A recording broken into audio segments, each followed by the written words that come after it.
শুনবানি সুন্দর কাহিনী, আরো শুনবানি সুন্দর কাহিনী।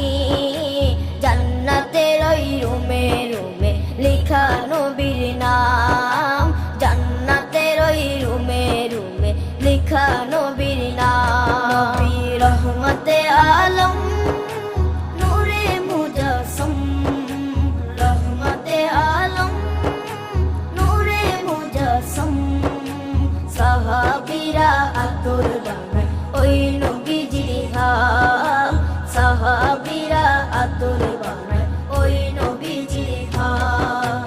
সাহাবীরা আতর লাগায় ওই নবীজির ঘাম, সাহাবীরা আতর লাগায় ওই নবীজির ঘাম। ও স্তনে হান্নানা একটা খেজুর গাছের নাম।